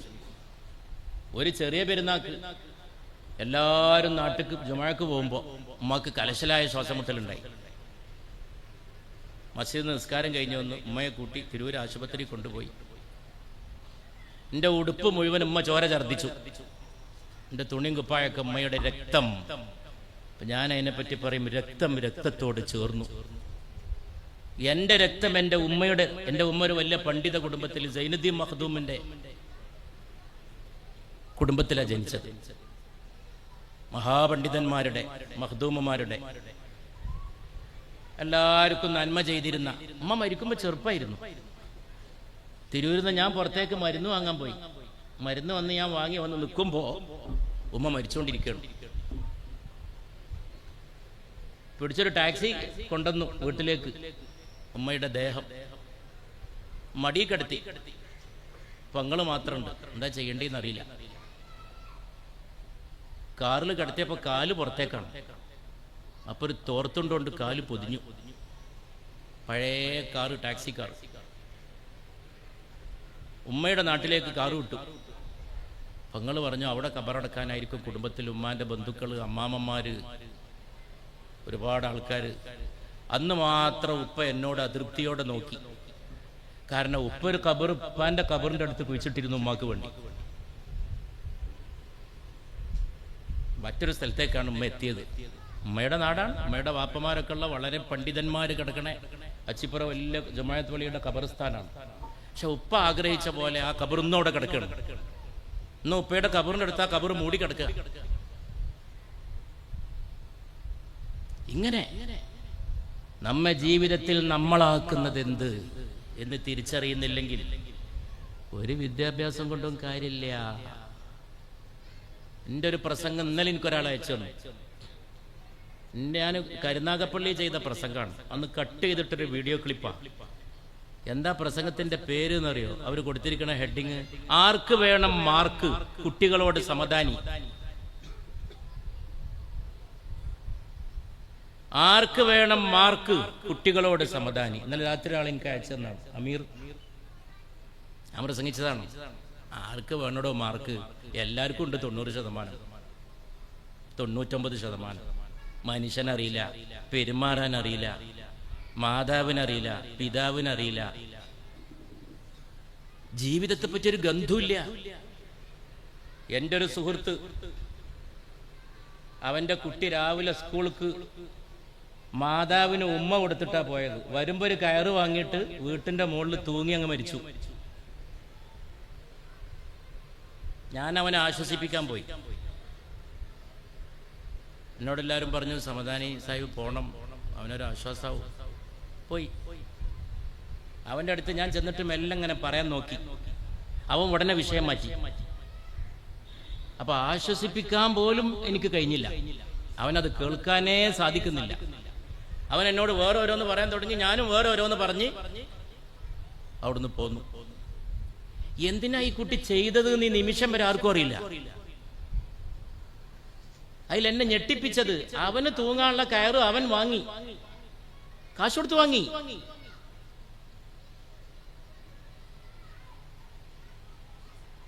ഈ മക്കൾ എങ്ങനെ ആക്കണത് ആരാണ്? ഇത് ഈ വലിപ്പമുള്ള മൊബൈലാണോ? ഇതാണോ ലോകം? ഇതിൽ കാണുന്ന കണ്ണഞ്ചിപ്പിക്കുന്ന ലോകമാണോ ലോകം? മാതാവില്ല, പിതാവില്ല. ഈ അടുത്ത കാലത്ത് ഒരു കുട്ടിയെ കാണാനില്ലാതായി. ഞാൻ അനുഭവങ്ങൾ മാത്രമേ ഇന്നിവിടെ പറഞ്ഞിട്ടുള്ളൂ. കുട്ടിയെ കാണാൻ ബന്ധുക്കളൊക്കെ എന്നോട് പറഞ്ഞു. ഞാൻ പോലീസിനെ വിളിച്ചു, SP വിളിച്ചു. പോലീസ് വലിയ അലർട്ടായി, അത്ഭുതപ്പെടുത്തി കളഞ്ഞു പോലീസ്. അപ്പം തന്നെ ആളുകൾ പുറപ്പെട്ടു, അങ്ങോട്ട് പോയി ഇങ്ങോട്ട് പോയി. കുട്ടി എങ്ങോട്ടാ പോയിന്നറിയില്ല. ഒരാൾ കൂടെയുണ്ട്. ബന്ധുക്കൾ എന്നോട് പറഞ്ഞു, കൂടെ ഒരാളുണ്ട്. ഷൊർണൂർ റെയിൽവേ സ്റ്റേഷനിൽ അവൻ ചെന്ന് നിൽക്കുമ്പോഴും ആ ആള് കൂടെയുണ്ട്. ആള് ഇവിടെ നിന്നുള്ള ആളല്ല, ആള് ഇതിൽ പരിചയപ്പെട്ട ആളായിരിക്കണം. മൊബൈലില് എല്ലാവർക്കും പണിയായി. പോലീസ് ഒരു വാഹനം എടുത്തിട്ട് ബന്ധുക്കളൊപ്പം പുറപ്പെട്ടു. മഹാരാഷ്ട്രയിലെ ഒരു പോലീസ് സ്റ്റേഷനിൽ പയ്യൻ ഇറങ്ങിപ്പോണ രംഗം അവിടുത്തെ CCTVയിൽ നിന്ന് പോലീസ് കണ്ടെടുത്തു. പോലീസിനെ അഭിനന്ദിക്കാതിരിക്കാൻ പറ്റില്ല. ഈ പറഞ്ഞ ആളപ്പം ആളാരാന്നോ അന്നും അറിയില്ല, ഒന്നും അറിയില്ല. പയ്യനോട് എത്ര ചോദിച്ചാലും മിണ്ടൂല്ല. പയ്യൻ തിരിച്ചെത്തി, പോലീസ് കൊണ്ടുവന്നു. ഏതോ ഒരു അദൃശ്യ ലോകമാണ്, ആർക്കും ഒരു അഡ്രസ്സും ഇല്ല. അതിൻ്റെ ഇടയിൽ കൂടി മറ്റേ സാധനമുണ്ട്. എന്താ ചെയ്യാന്നറിയില്ല. മഞ്ചേരി മുനിസിപ്പാലിറ്റിയിലെ ഒരു കൗൺസിലർ വണ്ടി എന്തിനാ അവിടെ നിർത്തിയെന്ന് ചോദിച്ചോളൂ. ഒരു കല്ലെടുത്ത് തലക്കടിച്ചു, കൊന്നു, മരിച്ചു. ഒറ്റ കല്ലാണ്. മയക്കുമരുന്ന് അഡിക്റ്റിന് എന്തും ചെയ്യാം, എപ്പോഴും ചെയ്യാം. മതേ വേണ്ടാത്തതുള്ളൂ, ദൈവമേ പറ്റാത്തതുള്ളൂ. മയക്കുമരുന്നാവാം, മദ്യമാവാം. മാതാവില്ല, പിതാവില്ല. घर लौट करोएंगे माँ बाप अकेले में, घर लौट करोएंगे माँ बाप अकेले में. വീട്ടിൽ പോയിട്ട് മാതാവും പിതാവും ഒറ്റക്ക് കരയും. വീട്ടിൽ പോയിട്ട് മാതാവും പിതാവും പരസ്പരം മുഖം നോക്കിയിട്ട് കരയും. मिट्टी के खिलौने भी तस्ते न थे मेले में. എടി, ചന്തയിലെ മണ്ണിനുണ്ടാക്കിയ കളിപ്പാട്ടത്തിന് ഇതിനേക്കാളും വില ഉണ്ടല്ലോടി. ഈ വീട്ടിൽ നമുക്ക് വില ഇല്ലാതായല്ലോ. വാപ്പ ഉമ്മയോട് പറയും, പിന്നെ എന്തിനാ അങ്ങനെ ഒരു വീട്? എന്തിനാണ് വീട്? പിശാചിന്റെ ആലയമല്ലേ അത്? സ്നേഹത്തിന്റെ ആലയാണെങ്കിൽ അമ്മ വാഴണം, അച്ഛൻ ഭരിക്കണം, ബാപ്പ നേതാവാകണം, ഉമ്മ എല്ലാം തീരുമാനിക്കണം. അതാണ് സ്നേഹസംഗമം. എല്ലാം പഠിക്കേണ്ടത് ആ അടുക്കളയിലെ മെലിഞ്ഞൊട്ടിയ പെണ്ണിൽ നിന്നാണ്. അടുക്കളയിലെ കരിപുരണ്ട കോന്തലയുമായി നിൽക്കുന്ന ആ പാവപ്പെട്ട സ്ത്രീ, അവളാണ് സർവകലാശാല, അവളാണ് ലോകത്തിന്റെ നേതാവ്. അവരിൽ നിന്ന് പഠിക്കണം. അവരെ വിദ്യാഭ്യാസം നോക്കണ്ട നീ, അവരെ ഡിഗ്രി നീ തീരുമാനിക്കണ്ട. അവരുടെ ഏറ്റവും വലിയ ഡിഗ്രി അവരനുഭവിച്ച 9.5 മാസത്തെ ത്യാഗമാണ്. 9.5 മാസം കൊണ്ട് നടന്നു. മലനടക്കൂല, കുട്ടിക്ക് എന്തെങ്കിലും പറ്റും. കമഴ്ന്നെടുക്കൂല, എന്റെ കുട്ടിക്ക് എന്തെങ്കിലും പറ്റും. ചെരിഞ്ഞെടുക്കൂല, എന്റെ കുട്ടിക്ക് എന്തെങ്കിലും പറ്റും. അവനാണ് പിന്നെ കൊല്ലുന്നവനായിട്ട് മാറുന്നത്. അവൻ പിന്നെ ചവിട്ടാൻ കാലവും കാണും തള്ളക്ക് നേരെ. തള്ളേ, തള്ള, ഈ തള്ള. അങ്ങനെ തന്നെ ചിലർ പിടിക്കുള്ളൂ മാതാവിനെ.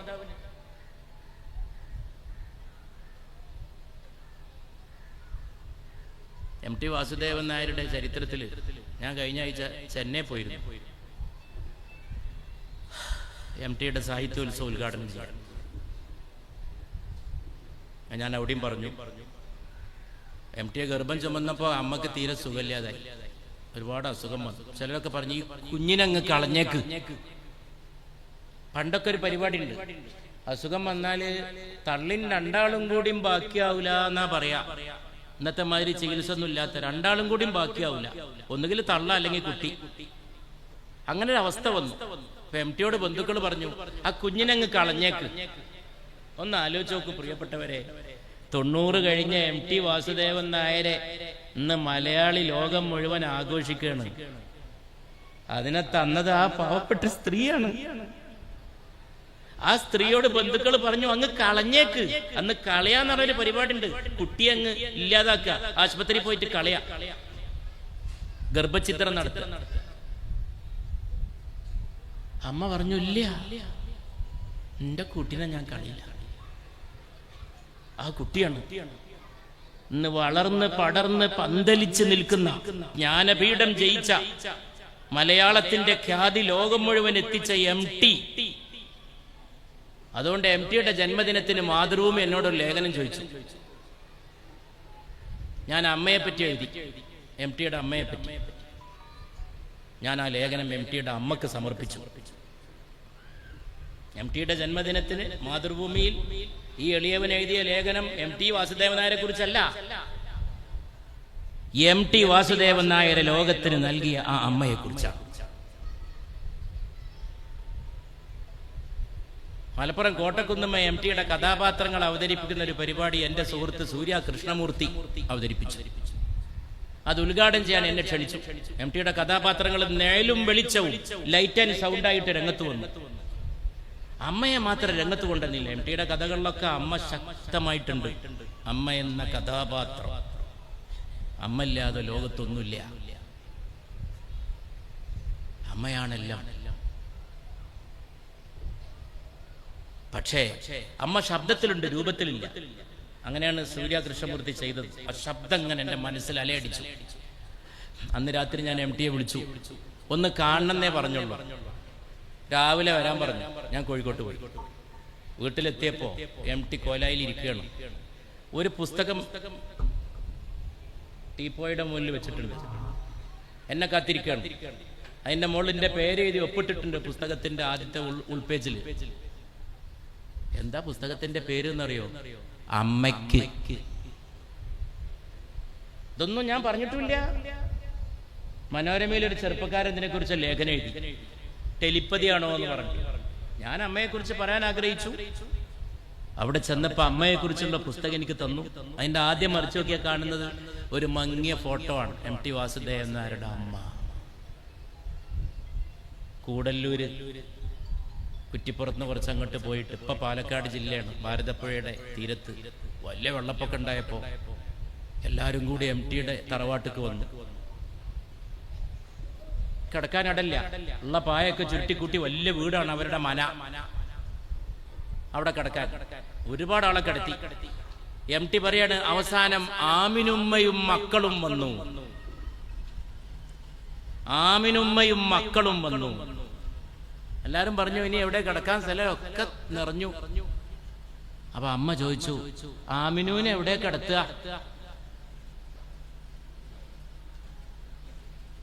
എല്ലാരും പറഞ്ഞു, ആരോ പറഞ്ഞു, ഭഗവതിയെ കൂടി വെച്ച മച്ചിലെ ഇനി സ്ഥലമുള്ളൂ, ബാക്കിയുള്ളടത്തൊക്കെ നിറഞ്ഞു. ഭഗവതിയെ കൂടി വെച്ച മച്ച്, അവിടെ ഭഗവതിയുടെ വിഗ്രഹം വെച്ചിരിക്കണം. അപ്പൊ അമ്മ പറഞ്ഞു, എന്നാ ആമിനുവിനെ ഭഗവതിയെ കുടിയച്ച മച്ചിൽ കിടത്തുക. ഇതാണ് സൗഹൃദം. എൻ്റെ ഉമ്മ എൻ്റെ അയൽപക്കത്തെ ഹിന്ദുക്കളെ വീട്ടിൽ കൊണ്ടുവന്നിട്ട് കിടത്തിയിട്ട് ഭക്ഷണം കഴിപ്പിക്കണത് ഞാൻ കണ്ടിട്ടുണ്ട്. ഞാനതിനെ കുറിച്ച് വേറൊരു രീതിയിൽ സംസാരിച്ചിട്ടുണ്ട്. വേറൊരു രീതി എന്ന് പറയുന്നത്, അടുത്ത വീട്ടിലെ ഹിന്ദു പെൺകുട്ടികൾ ഉമ്മയുടെ അതിഥികളാവും. പലപ്പോഴും ഉമ്മയോട് ചോദിക്കും, അവരെന്താ ഇവിടെ? ഉമ്മ പറയും, അവരിവിടെ വിരുന്ന.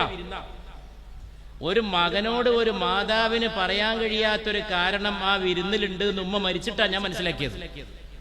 അതൊരു മാതാവിന് അങ്ങനെ പറയാൻ പറ്റൂല മക്കളോട്. എന്താ കാരണം? അന്നത്തെ ഒരു ആചാരപ്രകാരം മാസത്തിലെ ഏതാനും ദിവസങ്ങളിൽ സ്ത്രീയുടെ ശരീരത്തിലുണ്ടാകുന്ന ജീവശാസ്ത്രപരമായിട്ടുള്ള ഒരു മാറ്റം, ഒരു ഘട്ടം, അത്രയും ദിവസം വീട്ടിൽ നിന്ന് മാറിപ്പാർക്കും. ഹൈന്ദവ കുടുംബങ്ങളിൽ ചില ആചാരം. അപ്പോഴാണ് എൻ്റെ അടുത്ത വീട്ടിലെ ഉണ്ണുനീലി, എൻ്റെ അടുത്ത വീട്ടിലെ സരോജിനി, എൻ്റെ അടുത്ത വീട്ടിലെ പാറു. ഇതിൽ ഉണ്ണുനീലി അടുത്താ മരിച്ചത്, സരോജിനി നേരത്തെ മരിച്ചു, പാർവതിയും മരിച്ചു. അമ്മ അവർക്ക് ചോറൊക്കെ വിളമ്പിക്കൊടുക്കും, അമ്മ പായം തലേണിയും കൊടുക്കും, വീട്ടിൽ കിടക്കും. നാം നഷ്ടപ്പെട്ടുകൊണ്ടിരിക്കുന്ന സ്നേഹത്തെ തിരിച്ചു പിടിക്കേണ്ടിയിരിക്കുന്നു. മനസ്സിൻ്റെ നന്മ അതിനെ തിരിച്ചു പിടിക്കേണ്ടിയിരിക്കുന്നു. നാട്ടിലാകെ കൊലിയും കൊള്ളിയും അക്രമമൊക്കെ വർദ്ധിച്ചു വരുമ്പോൾ അതിന് സാധിക്കട്ടെ. വളരെ സുന്ദരമായ ജീവിതം കെട്ടിപ്പടുക്കാൻ സാധിക്കട്ടെ. നല്ലത് പറയാ, എല്ലാവരെയും ആശ്വസിപ്പിക്കുക, ഉള്ളത് കൊടുക്കുക. ഒന്നും കൊടുക്കാൻ കഴിയില്ലേ? പുണ്യ റസൂൽ സല്ലല്ലാഹു അലൈഹി വസല്ലം ദാനത്തെക്കുറിച്ച് ഇങ്ങനെ പറഞ്ഞ് വല്ലാതെ പറഞ്ഞപ്പോ ഒരു സാധു മനുഷ്യൻ എണീറ്റിട്ട് ചോദിച്ചു, ഞാൻ എന്താ ചെയ്യാ അള്ളാന്റെ റസൂലേ സല്ലല്ലാഹു അലൈഹി വസല്ലം, എൻ്റെ കയ്യിൽ കൊടുക്കാനൊന്നുമില്ല, ഞാൻ ദരിദ്രനാണ്, ഞാനെങ്ങനെ ദാനം ചെയ്യും? പുണ്യ റസൂല് പറയാൻ തുടങ്ങി സല്ലല്ലാഹു അലൈഹി വസല്ലം, നീ ആളുകളോട് നല്ലത് പറയൂ, അത് നിന്റെ ദാനമാണ്. നല്ല വാക്ക് ദാനമാണ്. സ്മൈൽ, ആളുകളെ കാണുമ്പോൾ ചിരിക്കൂ, ആരോഗ്യം ഉണ്ടാവും, ദീർഘായുസ് ഉണ്ടാവും. നല്ലത് പറയൂ, ആളുകളോട് പുഞ്ചിരി തൂകൂ. ആരെങ്കിലും ഒരു ചുമടുമായിട്ട് പോകുമ്പോൾ ചുമട് തലയിലേക്ക് താങ്ങിക്കൊടുക്കൂ. പുണ്യ റസൂൽ സല്ലല്ലാഹു അലൈഹി വസല്ലം. പിന്നെ റസൂല് പറഞ്ഞു, നീ നിന്റെ ഭാര്യയെ സമീപിക്കുന്നതും നിനക്ക് പുണ്യമാണ്. അപ്പൊ ആള് ചോദിച്ചു, ഭാര്യയെ സമീപിക്കാന്ന് പറഞ്ഞാൽ അടുത്തു പോണതല്ല പറഞ്ഞത്, ഭാര്യാപുരുഷ സംസർഗമാണ് പറഞ്ഞത്. ഭാര്യയുമായിട്ടുള്ള ശാരീരിക ബന്ധത്തെക്കുറിച്ചാണ് പറഞ്ഞത്, അതിൽ പുണ്യമുണ്ട്. അപ്പൊ ചോദിച്ചു, അത് കാമമല്ലേ പരിശുദ്ധ നബിയെ? അത് കാമവികാരത്തിന്റെ പൂർത്തീകരണത്തിലല്ലേ ശാരീരിക ബന്ധം, അതിലെന്ത് പുണ്യം? അപ്പോൾ ദൈവദൂതർ തിരിച്ചു പറഞ്ഞു, നീ ഒരപര സ്ത്രീയെ സമീപിക്കുന്നതിൽ നിന്ന് നീ രക്ഷപ്പെട്ടല്ലോ, നിന്റെ സ്വന്തം കുടുംബത്തിലെത്തുമ്പോ അതാണ് പുണ്യം എന്ന് പുണ്യ റസൂൽ ഉണർത്തി സല്ലല്ലാഹു അലൈഹി വസല്ലം. അങ്ങനെ പറഞ്ഞാൽ നമ്മൾ സലാത്ത് ചൊല്ലിക്കൊണ്ടേയിരിക്കും. പ്രിയപ്പെട്ടവരെ, അതുകൊണ്ട് നന്മയുള്ള ഒരു ജീവിതാവുക, നല്ലത് കഴിക്കുക, നല്ലത് പറയുക, കൈകൾ ചേർത്ത് ഒരു ഷെയ്ക്കാൻഡ്, ഒരു മനുഷ്യൻ്റെ കൈ പിടിക്കുക. അപ്പോൾ നമ്മളെ കയ്യിൽ നിന്നൊരു എനർജി ആ കയ്യിലേക്ക്, ആ കയ്യിൽ നിന്നൊരു എനർജി എൻ്റെ കയ്യിലേക്ക്. ഞാൻ ഒരുപാട് ആളെ കൈ പിടിക്കുന്ന ആളാണ്. ഒരു ദിവസം ഒരു യോഗത്തിന് പോയാലും ഞാൻ പ്രസംഗിച്ച് മടങ്ങല്ല, ഒരു 100 ഷെയ്ക്കാൻഡ് കിട്ടിയാൽ ആ ദിവസം പുണ്യമാണ്. അത്രയും നല്ല മനുഷ്യരുടെ കരം ചേർത്ത് പിടിച്ചിരിക്കുന്നു.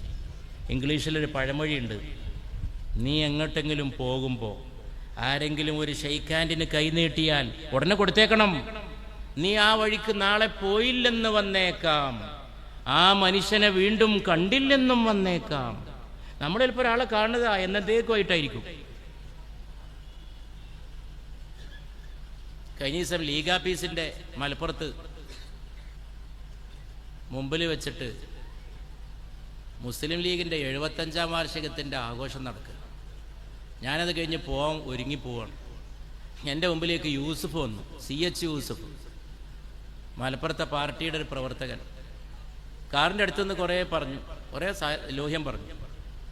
ഞാനും വണ്ടി നിർത്തിയിട്ട് കുറേ ലോഹ്യം പറഞ്ഞു. എന്തൊക്കെ യൂസുഫിൻ്റെ വർത്താനം. അപ്പോൾ ഫറൂഖിലൊരാൾ മരിച്ചതിനെ പറ്റി പറഞ്ഞു. എൻ്റെ കൂടെ പഠിച്ച ആളാണ്, മെഹബൂബ്, പ്രീ ഡിഗ്രിക്ക് ഫറൂഖ് കോളേജിൽ, യൂസുഫിൻ്റെ ബന്ധുവാണ്. ചെറുപ്പക്കാരനായ യൂസുഫ് ഇതൊക്കെ പറഞ്ഞ് ഞങ്ങൾ എത്ര പെട്ടെന്നാ മരിച്ചതില്ലേ? യൂസുഫ് എന്നോട് ചോദിച്ചു. മെഹബൂബിനൊരു സോക്കട വെച്ച് എത്ര ചെറുപ്പത്തിൽ പോയി. യൂസുഫിനെ യാത്ര അയച്ച് ഞാൻ പയ്യന്നൂർ പോയി, മടങ്ങി വരുമ്പോൾ എനിക്ക് ഫോൺ വന്നു, യൂസുഫ് മരിച്ചിരിക്കുന്നു. പിറ്റേന്നാണ് അവിടെ പൊതുയോഗം. ആ പൊതുയോഗത്തിൽ യൂസുഫിന് വേണ്ടി എൻ്റെ പ്രസംഗത്തിനിടയിൽ ഞാൻ പ്രാർത്ഥിച്ചു. ആയിരക്കണക്കിന് ആളുകൾ ആമീൻ ചൊല്ലി. തലേന്ന് അതേ സ്ഥലത്ത് ആ തൊട്ടടുത്ത് കെട്ടിടത്തിൻ്റെ മുമ്പിൽ എൻ്റെ വണ്ടിൻ്റെ അടുത്ത് വന്നിരുന്ന, അപ്പം എനിക്ക് കിട്ടിയ ഭാഗ്യം, അത്രയും സമയം എനിക്ക് കിട്ടി. ഇങ്ങനെയാണ് ഞാൻ ഭാഗ്യവാനാണെന്ന് എനിക്ക് തോന്നുന്ന നേരം ഞാൻ ചില സ്ഥലത്ത് എത്തേണ്ട സമയത്ത് ചില ആളുകളെ കണ്ടിരിക്കും. ചില ആളുകളുമായി വർത്താനം പറഞ്ഞിരിക്കും. പിന്നെ അവർ മരിച്ചു എന്ന് കേൾക്കുമ്പോൾ ഞാൻ എന്നെ ഭാഗ്യവാനായിട്ട് കണക്കാക്കും. ഒരു ദിവസം പുണ്യ റസൂല് രാവിലെ എഴുന്നേറ്റ് വന്ന അനുയായികളോട് ചോദിച്ചു, ഇന്നലെ ആരെങ്കിലും ഒരു മൃതദേഹത്തെ അനുഗമിച്ചുവോ, ഒരു ജനാസയോടൊപ്പം പോയോ? സദസ്സെന്ന് സിദ്ദീഖുൽ അക്ബർ അബൂബക്കർ സിദ്ദീഖ് റളിയല്ലാഹു പറഞ്ഞു, ഞാൻ പോയി. ഉടനെ വന്ന രണ്ടാമത്തെ ചോദ്യം, ആരെങ്കിലും ഒരു രോഗിയെ സന്ദർശിക്കുകയുണ്ടായോ? സിദ്ദീഖുൽ അക്ബർ പറഞ്ഞു, ഞാൻ പോയി. മൂന്നാമത് ചോദിച്ചു, ഇന്ന് ആർക്കെങ്കിലും നോമ്പുണ്ടോ, ഉപവാസം? മൂന്നാമതേ നോമ്പും നിസ്കാരമൊക്കെ ഉള്ളൂ. ആദ്യം നിന്റെ തൊട്ടടുത്തെ നോമ്പും നിസ്കാരം പ്രധാനമാണ്, ഒന്നാമതാണ്, അല്ലാന്നല്ല. പക്ഷേ അത് ദൈവത്തിന് കൊടുക്കേണ്ട കടമയാണ്. നിസ്കാരം അടിസ്ഥാനമാണ്, ഏറ്റവും വലിയ അടിസ്ഥാനമാണ്. പക്ഷേ ഞാൻ തലശ്ശേരി ജഗന്നാഥ ക്ഷേത്രത്തിലെ പ്രസംഗിച്ചു. അടുത്ത വീട്ടിലെ ജോസഫോ രാമകൃഷ്ണനോ കനിഞ്ഞാലേ മുസ്ലിമിന് സ്വർഗത്ത് കടക്കാൻ പറ്റൂ. അടുത്ത അയൽവാസി കനിയണം. അതെങ്ങനെ? അയാളോട് നല്ല നിലയിൽ വർത്തിക്കണം. മദീനയിലെ ഒരു സ്ത്രീ മരണപ്പെട്ടു. പുണ്യ റസൂലിൻ്റെ അടുക്ക വന്നിട്ട് ആളുകൾ ആ സ്ത്രീയുടെ നന്മകൾ പറയാൻ തുടങ്ങി. വലിയ നിസ്കാരമായിരുന്നു, നോമ്പായിരുന്നു. യാ റസൂലല്ലാഹ്, പുണ്യവതിയായ സ്ത്രീയായിരുന്നു. പുണ്യ റസൂല് തിരിച്ചോദിച്ചു, അയൽപ്പക്കക്കാരോടുള്ള അവരുടെ പെരുമാറ്റം എങ്ങനെയായിരുന്നു? അപ്പം ആളുകൾ പറഞ്ഞു, അതത്ര സുഖമായിരുന്നില്ല. അവർ അയൽപ്പക്കക്കാരുമായിട്ട് ശണ്ട കൂടുമായിരുന്നു, അവരെ